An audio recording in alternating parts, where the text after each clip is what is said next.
Coming up on today's edition of Women in Money, the shit we don't talk about, we have a couple guests joining us today. Yes, we have several VIP guests today. They were hand-selected by me, and they are my grade school besties. We're all turning 65 this year, and our expert, Koren Vining, will be answering all of our questions about retirement. Since Barb is turning 65, we thought it'd be fun to have a small group discussion with her peers to answer questions about Social Security, Medicare, retirement, and all those good things. So let's dive in, get started, and meet them all.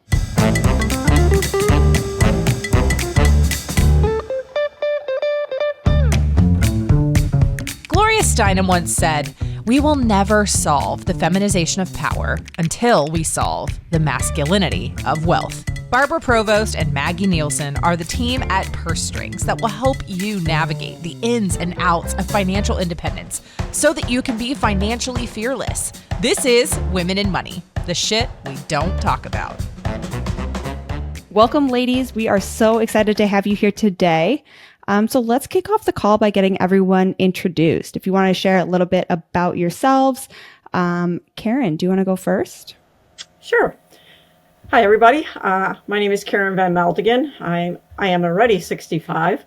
I'm retired and have been for several years. In my former life, when I was working, I worked for about 40 years, primarily in the medical pharmaceutical industry, as well as in consulting for one of the big four consulting firms. Awesome. And Maggie, how about you? Hey everybody, I'm Maggie Weiss, and I have spent my career basically volunteering and raising my children, and also working as a textile artist and educator. So I've traveled around the country teaching, I've exhibited around the country, and I have volunteered probably more than I might have, and I'm retiring from volunteering. I turned 65 at the end of the month. And as of June 1st, I am enrolled in Medicare. Awesome. And Geri, how about you? I'm Geri, and I am already 65, and I was an accountant for a few years, had kids, took a little sabbatical of 20 years, and then had career part two currently. So that's been entertaining to go back into the workforce. But it was interesting turning 65 and getting bombarded with all the information about everything we're going to discuss today. So I'm really excited to be here. Awesome. And last but not least, Koren, can you share a little bit about yourself as well? Yeah, absolutely. Thanks for having me. I'm Koren Vining. I've been a financial planner for 24 years. And I've grew up being told that Social Security wasn't going to be there. And even in my early years of planning, I didn't even know to take that into account with people. And once I realized how the rules work and how much control people actually can have over their Social Security, I really developed a passion for it. So I even have a credential. I'm a certified Social Security Claiming Strategist and a certified retirement counselor.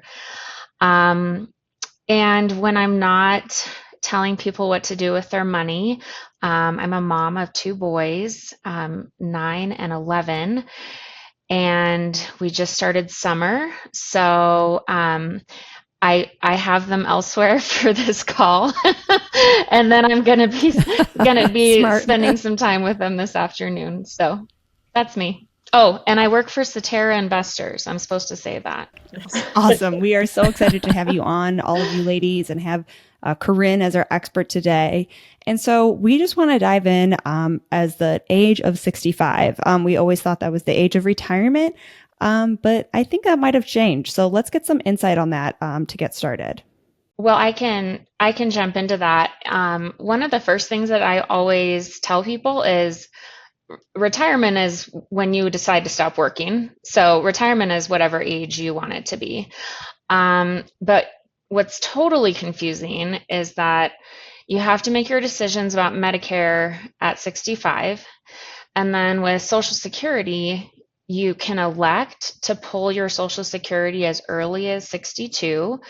But for this age bracket in particular, it's extra confusing because you might have it be 66 and 4 months. You might have it be 66 and 2 months. Or it might be, if you're born after 1960, then we're all going to be 67, unless, of course, Congress changes the full retirement age for Social Security. So a long answer to a short question, Maggie, but it's complicated, which makes it easy to understand why there's like a lot of confusion about it. So let's first start with this Medicare. As you said, everyone needs to do something by 65. Do the other ladies in the room know this, or what have you done? We did. We went after studying 5,000 items that came to our house and talking to several other people. We did. You have to do, my understanding, you please correct me if I'm sending any misinformation out, but we did Medicare A, which I understand is 80% of everything, of medical. And then we did Medicare B, which is supposed to be 20%. And then you have a choice between supplemental and advantage, and we took supplemental. And then, so that was, but it's confusing because you don't know really the difference between supplemental and advantage. So that was our option, to be able to choose our own doctors as opposed to being in a plan where you had to go in a network again. So that was what I did. So. Now, Geri, did your husband retire? Is he also retired? He is not, but his company was taken over at the end of the year by another company that did not have as good of benefits as what he had. So then we just compared what he had to Medicare, and it seemed like Medicare was a little bit better. So I am not on Medicare, and neither is my husband. And the reason for that is, so my husband is still working. I am not. He has a great medical plan.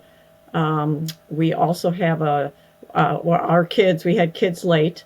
So we're still covering both our son and our daughter, who has a disability.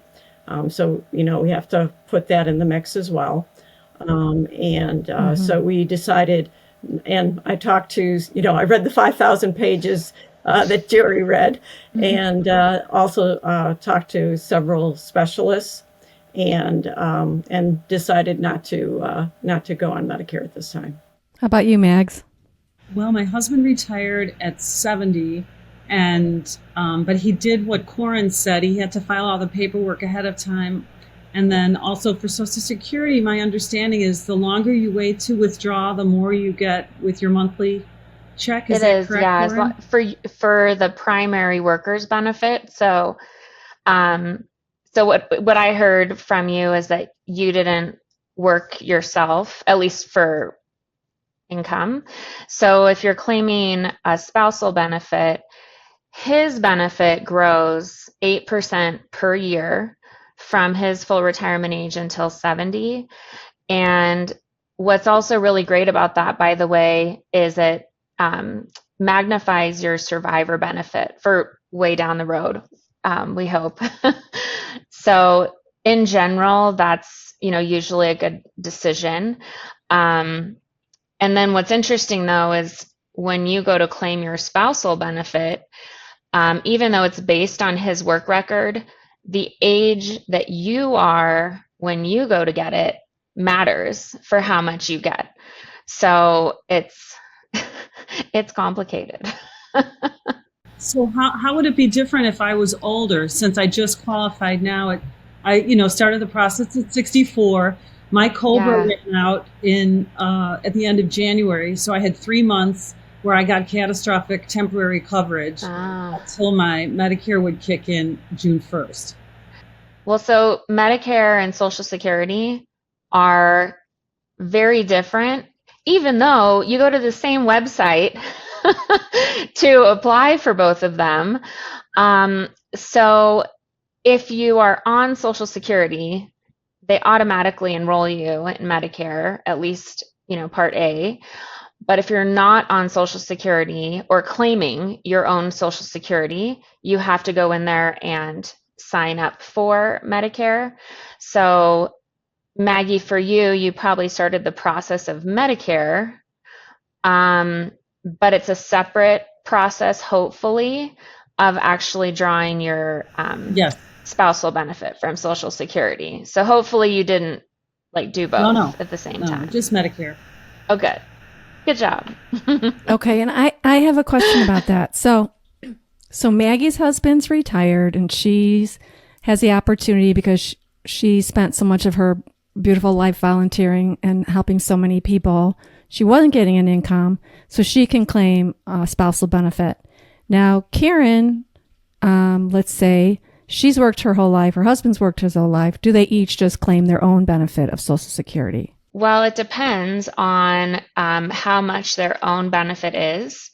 And actually, your financial planners can run very intense calculations on this. But what happens is each of you, Karen and your husband, you each have your own earnings record, which then Social Security calculates into your own primary insurance amount, your PIA. That's the big number that used to be at the top of those green statements that we used to get before they changed them.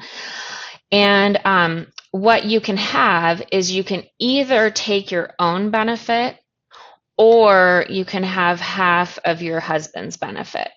And you'll just take whichever one is higher. Right. And then the other thing that we have to put in the equation is our daughter, because Yes. yeah, right now we're applying for Social Security benefits for her disability. Yeah. But you have to wait 2 years after you claim Social Security for her to get the full benefit. So yeah, we're trying. Yeah. We're putting everything in the mix, but we should Yeah. have an answer on whether she gets benefits, whether she qualifies later in June. Okay. Yeah, that does add a lot of complication for, I mean, not even just your Social Security, but your even your estate planning, right? So if she qualifies for aid, you have to make sure you're leaving her money correctly. Correct. So it gets really complicated. So Yes. I'm sorry you have to deal with it, and I'm really glad you know that. Right. And I'm really glad I have a financial planner. There you go. Yeah. That's really important. Case in point, Yes. right? One thing I want to bring up that many people don't really talk about are the credits. Can you talk about that? For the credits to qualify for Social Security?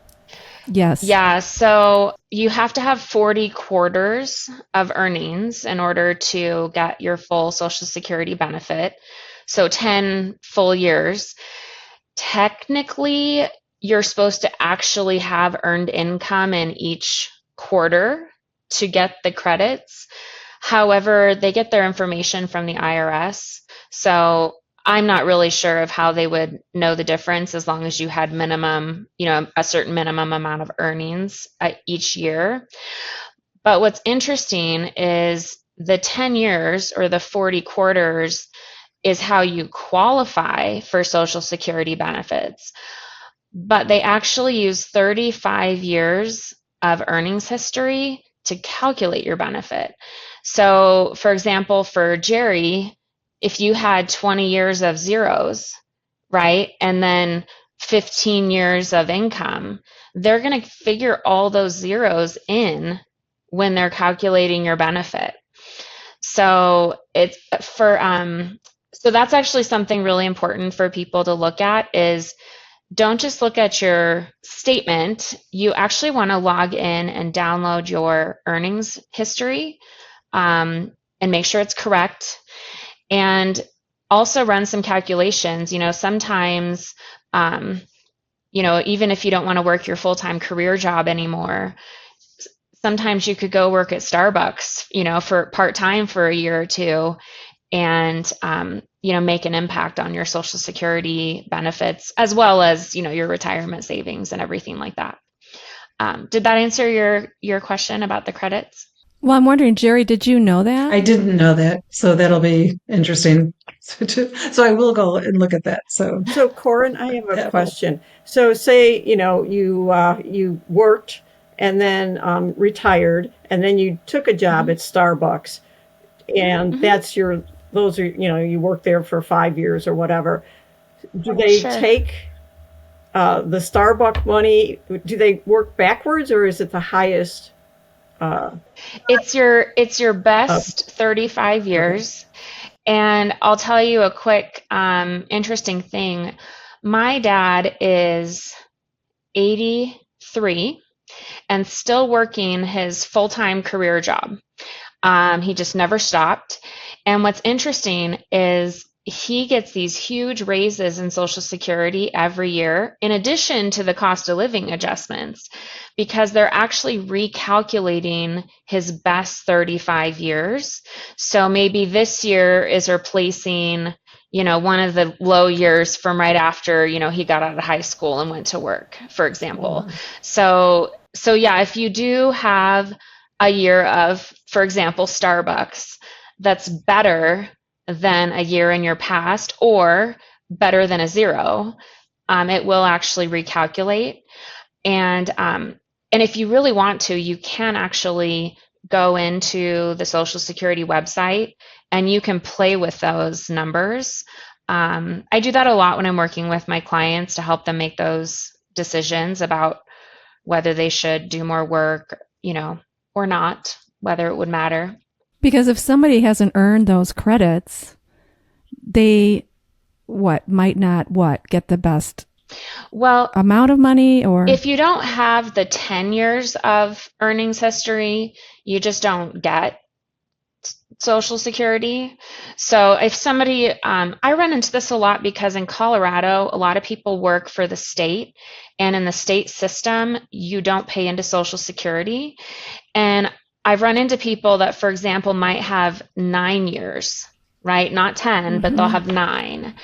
And so, and in fact, I've worked with a lot of young teachers in my life, and I've told them, like, go work in the summer somewhere else, in a Social Security covered employment, because if you can get over that hump from 9 years to 10, at least you get something. I have a question. Is it 35 years consecutively or overall 35 years of your entire No, working career? just your best 35 My years. best 35. Well, Yep. that's a relief compared to all those zeros. There might be some numbers in yeah. there. Well, They and made more than that. I'm not sure. and like So- my dad's been on Social Security for 15 years, and all of those 15 years he's worked. So he's been able to increase his benefit. Now, I should put in a little note that if you are not at your full retirement age, you shouldn't probably be claiming your Social Security and working at the same time, because they'll withhold benefits under an earnings test. But once you're at that 66 and 4 months or 66 and 8 months or whatever it is, you can get your full Social Security and be working as much or as little as you want. Cool. And what happens Those if you are don't really do good. that? Sorry. So what if you claim it? No, go and you're ahead. not at your full retirement age and you claim it before that point? What happens? So if you are not at full retirement age, let's say you go in at 60, well, at 65. There's no one for whom 65 is their full retirement age. So if any of you in this conversation decided to go ahead and claim your Social Security now, number one, you'd get a reduced benefit from your full option. But then what they do is for every $2 over a certain number, and I have to look up the certain number, they'll withhold $1 of benefits. And so usually if you're making 45, 50 grand, you may as well not claim, because they're not going to pay it to you anyway. And I don't know how Chicago works, but in Colorado, I mean, even minimum wage jobs are going to put you at that level. So prior to your full retirement age, well, I think you should just work and not claim Social Security, or not work and not claim Social Security, because the delay credits between your full retirement age and age 70 are so incredibly powerful that if you can possibly afford to wait, please wait. And so, Karen, that's kind of what you did, correct? Yes. So we're right. I am not collecting Social Security. And my husband is, like I said, is still working. He's not claiming Social Security either. But yeah, we're looking to wait until 70 for both of us because we've both maxed out everything. But the big question mark is our daughter, right? Because you have to, after you go on Social Security, you have to wait 2 years before she can get her full Social Security benefit on whoever makes more, right? Whoever made more over their career, either me or my husband. It does. Well, like everything, right? When you have anyone else to take care of, even spouses, you can't look at your Social Security decision in a vacuum. Right. Well, you can, and if you don't look at it in the context of who needs your benefits in addition to you, what other assets you have, you can leave a lot of money on the table, bluntly, with Social Security. Right. And then for anyone who's listening who's divorced, they can claim their ex-husband's Social Security. And you can, of course, give us the expert opinion, but my understanding is your ex-husband doesn't need to know that. It doesn't impact his Social Security. Do you want to touch on that? Yeah. Essentially, as long as you can prove that you were married to this person for at least 10 years, they'll never know. And basically, the Social Security Administration will pay anybody that qualifies. And so even if you have an ex-husband, you could have 3 ex-husbands, and you would whichever, if 3 of those marriages lasted 10 years, they'll actually give you the best benefit of the 3. And then if you remain unmarried, as those 3 men die, if you were to outlive them, you get whichever is the best survivor benefit as well. So as long as the marriage lasts 10 years, that's really critical. And then also, if you've remarried, you can't if they're alive and you've remarried, you can't have anything off your ex. If your ex is deceased and you waited to remarry until after you were 60 years old, you can get the survivor benefit off a deceased ex. Some of these rules are crazy to me. I think just the important thing to note there is whatever you take doesn't take out of their pie. It doesn't need to start a fight. They don't need to know about it. It's just everyone's got their own pie, and that's great to know. So there's no headbutting there. There's nothing. They won't know. I was running a class one time, and I had a man ask me if there was any way to prevent his ex from claiming off of him. And of course, no. I had to say no to that. But.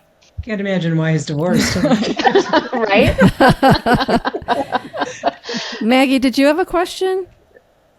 Yeah, I wondered if everybody understands about IRMAA, because we're in a position right now where, Koren, can you tell us, I can't remember what IRMAA stands for, income reduction, It's blah, an blah. income-related Medicare adjustment.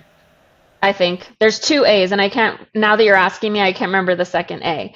What I will tell you is this is a huge part of the income planning that I do for people, because basically once you sign up for Medicare, which is another consideration, by the way, of maybe whether you stay on an employer plan versus going on Medicare. So if you as a household make over a certain level, it feels arbitrary, but if you go $1 over this level, you lock in a surcharge on both your Part B and your Part D, and you can't fix it for 2 years. Although I will throw in, there's if you have an event, a qualifying event, for example, you retire in June, so maybe for that year, because you worked for half the year, you're going to go over the limit, you can actually apply for an exemption on IRMAA. But right now, for a joint household, if the joint modified adjusted gross income is over 206,000. And then there's a scale where it keeps going up. So key factors here are if it's $206,001, you get the surcharge. But number two is they add back in to, when they make that calculation, they add back in some things that you normally don't pay taxes on. And the most notable is municipal bond income, which everyone loves munis because it's, federally tax exempt income.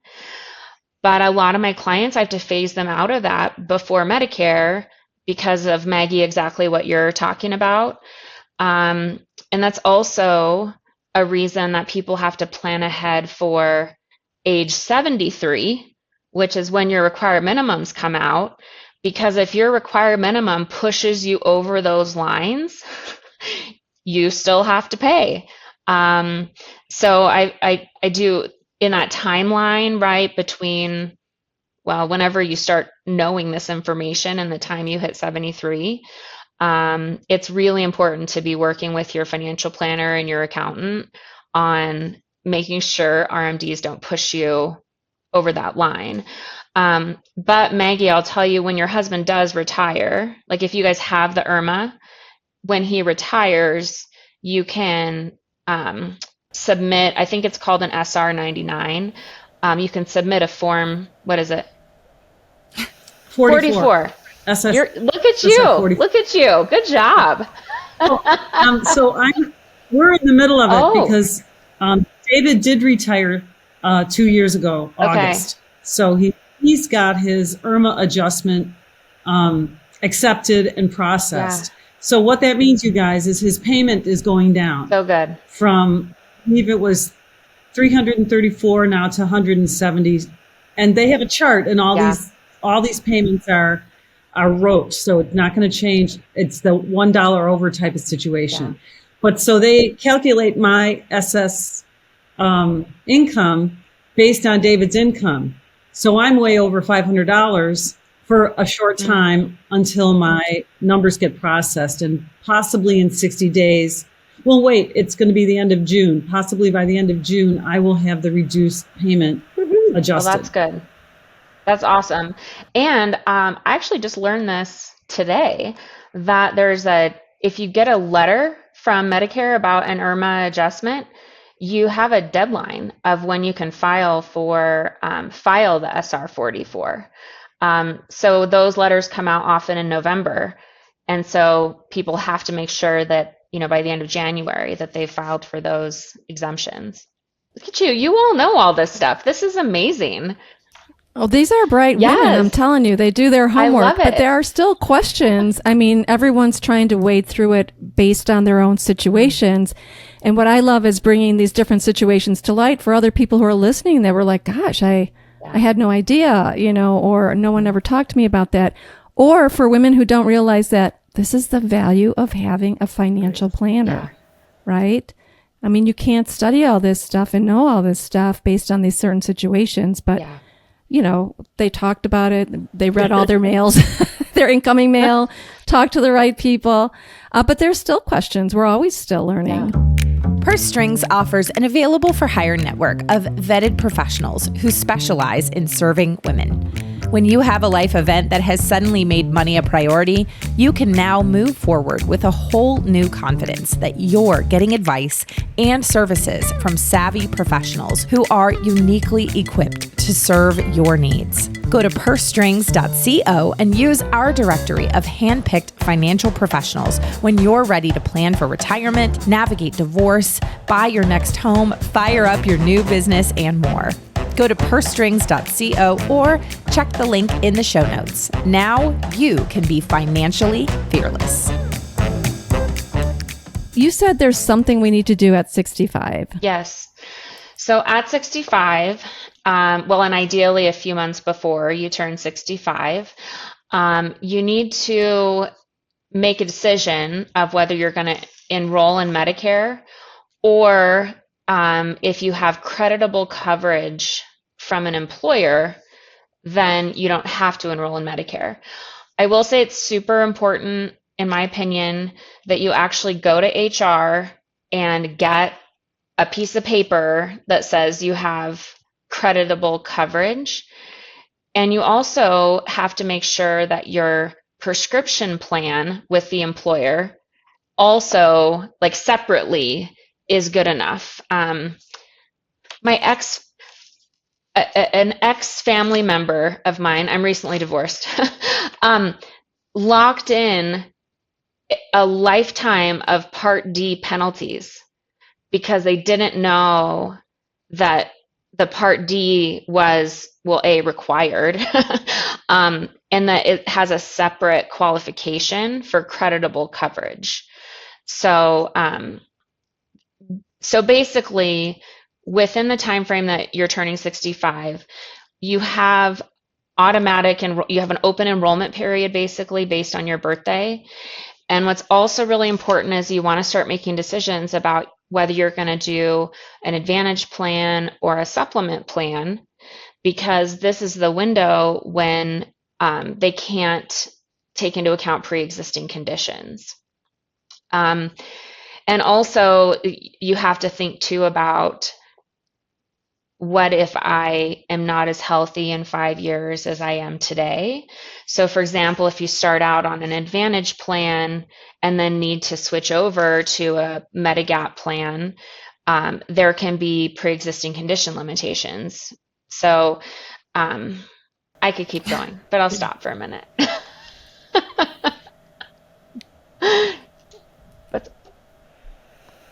Koren, I'm wondering, can you tell us a little bit more about that penalty, the Part D penalty that it sounds like it doesn't ever resolve if they've messed it up at the beginning. No, it's basically the penalties for not enrolling in Medicare are permanent. So there's the IRMAA, which is simply an income-based adjustment, right? It's not a penalty, it's an adjustment. But the penalty comes in is when you didn't follow the rules, right? So you didn't sign up for Part A and B when you were supposed to, or you didn't sign up for Part D when you were supposed to. And kind of like the penalties that came into play with the Affordable Care Act, where now all of us are subject to penalties if we don't have health insurance. With Medicare, it's the same, but it is a permanent penalty. So, I don't know. I don't know the schedule of the penalties. I could find out, but whatever is assessed is forever. Well, till you die. Actually, I might be married to a loophole because he did not sign up for Medicare at the time or the Part D, but there was something that because his employer had more than 20 employees, that he was able to get on without a penalty. But that was the only reason. And I don't know if that holds true, but it does. Okay. That's part of the creditable coverage exception. Okay. So if you or your spouse is covered on an employer plan with at least 20 employees and the coverage meets the criteria set by Medicare, then you're off the hook. No penalties. But that's why I recommend, though, getting the piece of paper, right, from HR or, the health insurance company. The other piece that's interesting is that there's some not good exceptions with if you're on COBRA, and then being able to go into a Medigap plan with pre-existing conditions. So I'm going to say I don't know enough to reel it off. I'd have to go look at my notes. But if you're in a situation where you're considering COBRA coverage in lieu of Medicare coverage, email me or ask your financial planner, and I'll look up the rules for you. I don't claim to have them all memorized, by the way. So I just claim to know where to go. I feel like everything here is like an if-then statement, and you just have to follow it all the way down to follow the chart. Because there's so many acronyms. So if you're listening and you're lost, this is why we work with a financial professional for all our if-then scenarios, because you can see there's so much going on. Karen, what was your question? Isn't there also some sort of rules about HSAs? Yes. Oh, I'm so glad you asked that question. Yes. Right. A lot of people miss this. So the minute you're in Medicare, you must stop all HSA contributions. You can keep the account, right? And you can still use the account. But you have to stop contributing as soon as you're on Medicare. And there's no exceptions. Like you're just must stop. Yep. So yes, thank you, Karen. I think that's a big fear is that you don't want to sign up for anything or choose anything because you're afraid of like, did I miss something or should I have done something better or is this going to hurt me? Because there's so many things like once you do this, you can't go back. So, But it's also, True. you could get It's the true. fine if you don't do anything. So it's that like, you can't be in the analysis paralysis forever because if you don't take action, that can also bite you.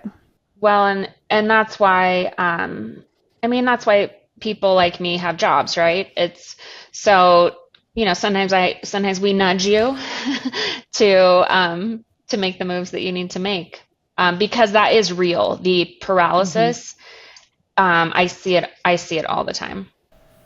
Maggie, what question did you have? I just wanted to clarify, HSA is Yes, health savings correct. account?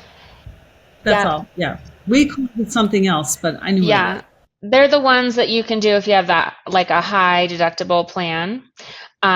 Side note, what's cool about HSAs, if you are still able to contribute, is you can use them for the entire duration of your retirement as tax-free money for medical expenses, not your Medicare premiums, but your medical expenses. And that's actually a little loophole for folks that are in the accumulation phase. If you're too high of an earner to do a Roth IRA, for example, you can, do an HSA and then just keep the HSA intact and still pay out of pocket for medical expenses. And then you've accumulated this bucket of money that, yes, it has to be used for medical, but it's tax-free. And we're all going to have medical expenses. would you explain what is the difference between a Roth IRA and another IRA? I'm not clear on that. Well, yeah. No, I'd love to. When IRAs first started, we would put money into them pre-tax, right? So it would lower your current taxable income. And the presumption was that when you were retired, you would have less income, therefore lower income taxes, right? So you kind of kick the can down the road on the taxation. Well, I don't remember what year, maybe 20, 25 years ago, the Roth came out and it flip-flops when you pay the taxes. So instead of paying the taxes at retirement, you go ahead and pay your taxes now on money you're earning now. It goes in the Roth. And as long as you follow the rules, your contributions and all the growth are completely income tax free. Now, you can't make too much money to be able to contribute to a Roth, but I will tell you a trick is that no matter how much money you make, you can actually convert money from a traditional IRA into a Roth. And also, if most employers now are offering Roth 401k options, and again, no income limitation on a Roth 401k option. And so a lot of my high earners, I'm really pushing them to suck it up and pay taxes now and use the Roth 401k because, I don't know what's going to happen with the tax code, but I do know that we are at historically the lowest levels. And so they're certainly not going to get any lower. And I have to assume they're going to get higher at some point in time. And most people's income in retirement doesn't go down that much. Like our lifestyles don't really change that much. So yeah, I'm like Roth all the way. And it's also how we solve some of those IRMAA problems that Maggie was awesome enough to bring up is, if you can shuffle money over into Roth IRAs, then there's no required minimum distribution. So you don't get an IRMAA surcharge maybe. And so much better to leave a Roth to your kids than a traditional. I don't know if everyone knows this, but if I inherit an IRA from my dad, I have to pay income taxes at my tax rate, not at his. So, we all hope for our kids to be successful, right, and do well for themselves. So, if that's your hope, then you also might not want to leave them a traditional IRA. Better to leave them a Roth. So isn't there what they call a tax bomb? So two things. One is when there's an IRA and you inherit it, don't you only have like 10 years to take it, or a short amount of time? Yeah.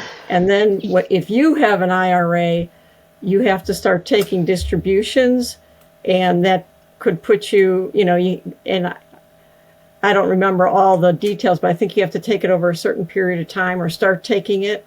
Yeah. So if you inherit an IRA, I'll exclude spouses. If you inherit an IRA from your spouse, you can just take it over as your own, right? But if I inherit an IRA, I have to liquidate the whole thing within 10 years.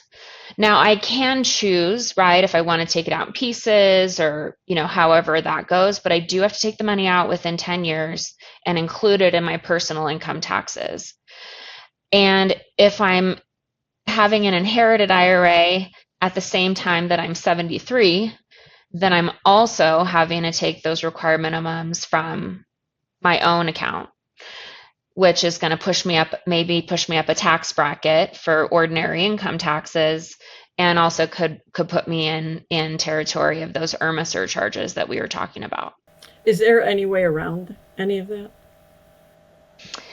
Well, hypothetically? Yes. So there's a couple things. I guess I'll speak to if we have accounts that we're going to leave to somebody someday. One of the things I look at with all my clients, I'm hoping you're sharing your estate plans, for example, with your financial planner. And so if somebody comes to me and says, I want to leave money to charities, I want to leave money to my children, right? I want to leave money to, I don't know, my nephew.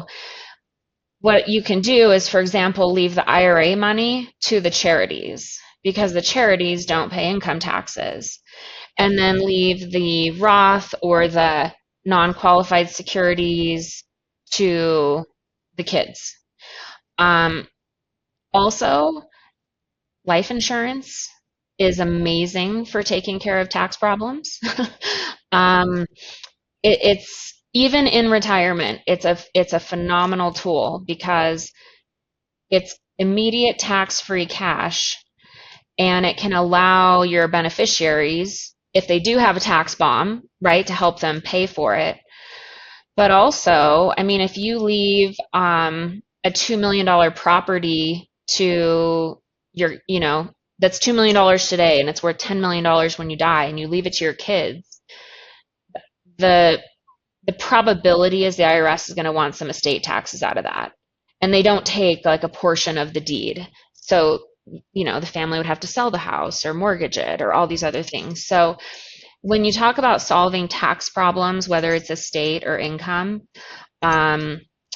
insurance is really powerful for that. It's so interesting because I've talked to so many different women, and some are like, what my kids get, that's their burden. They're lucky they get something, and which I could see. Absolutely. But then there's also other people who are like, all right, I want to make sure that whatever I have, they get the most of, the least is amount to tax, and I want to put them in the best situation, and not make the inheritance a problem.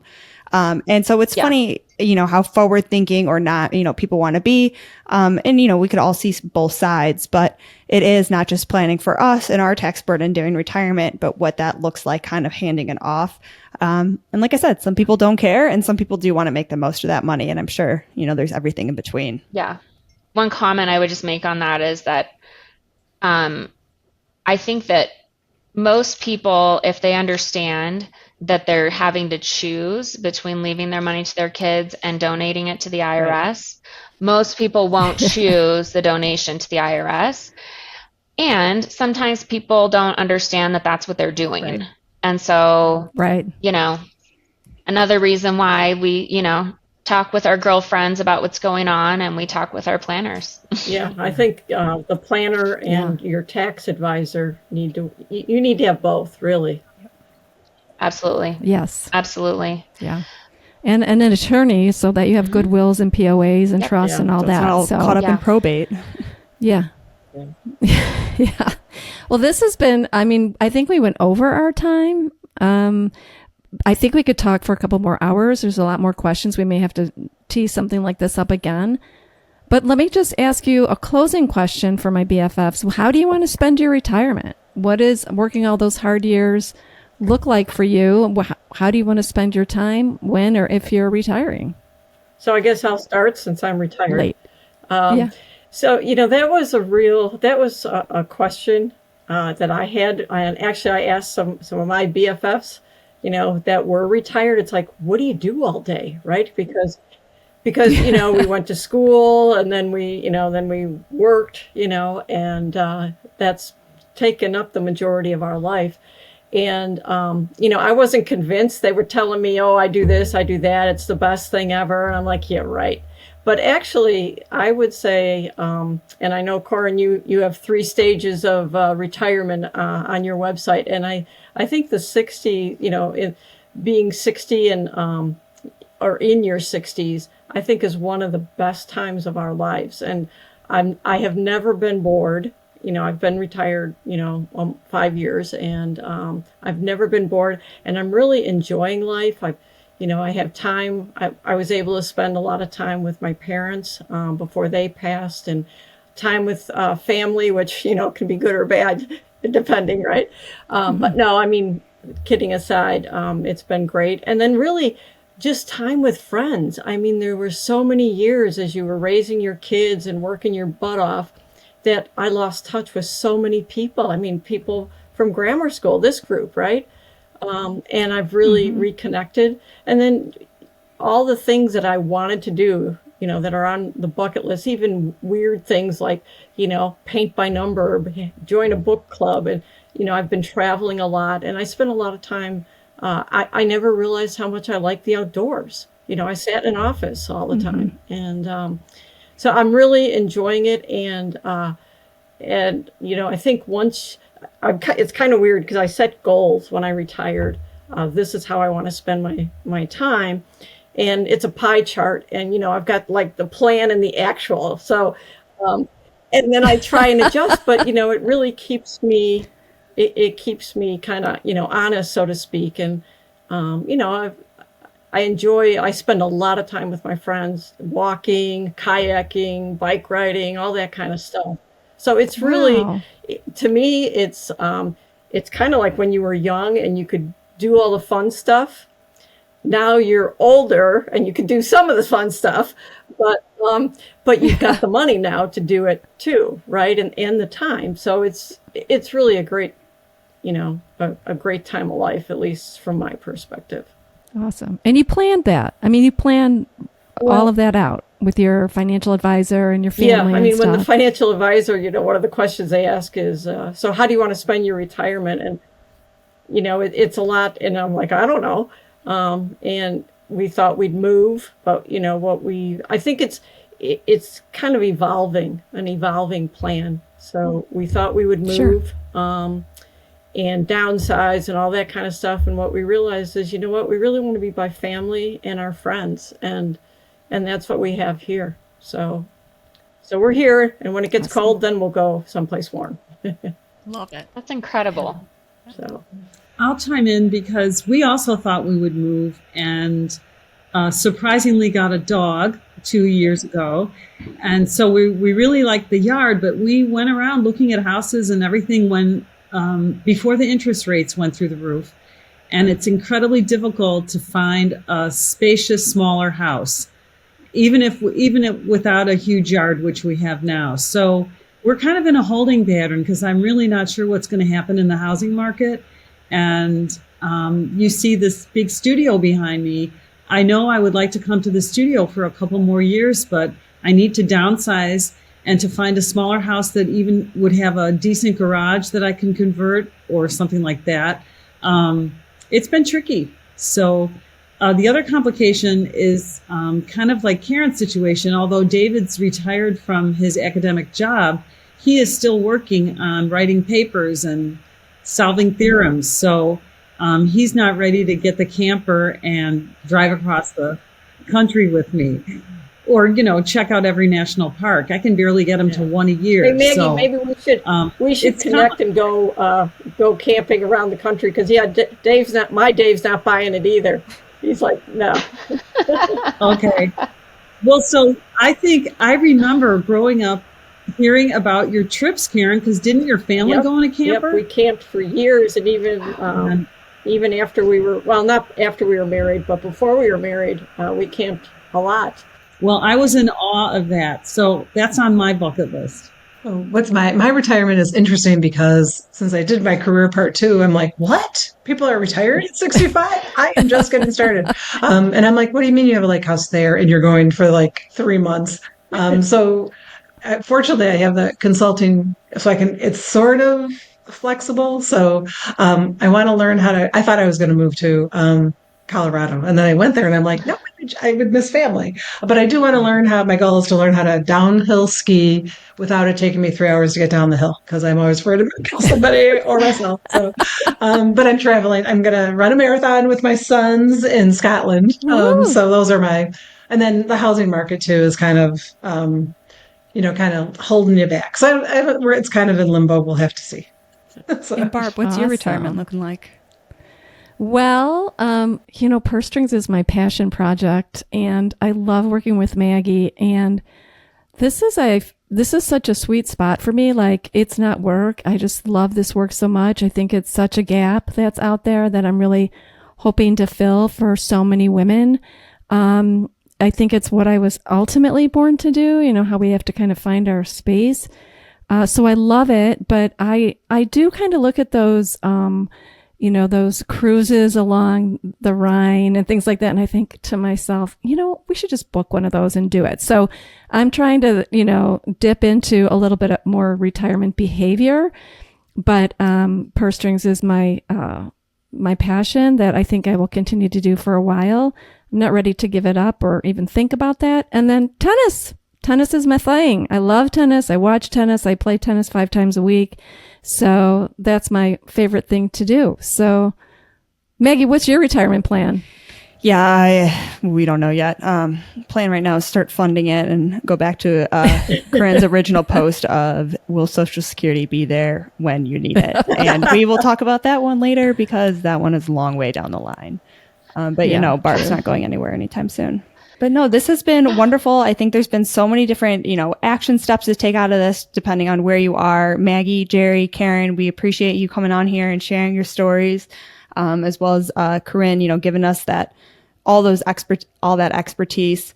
And I think we've really highlighted why you do need this professional team. And it is a team, those tax, the estate, the financial planner, as there's so many if-then statements going on. We got to make sure we don't leave any cash on the table.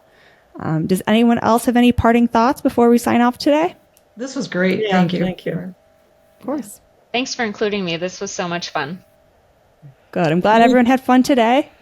Thanks so much. Thank you. Of course.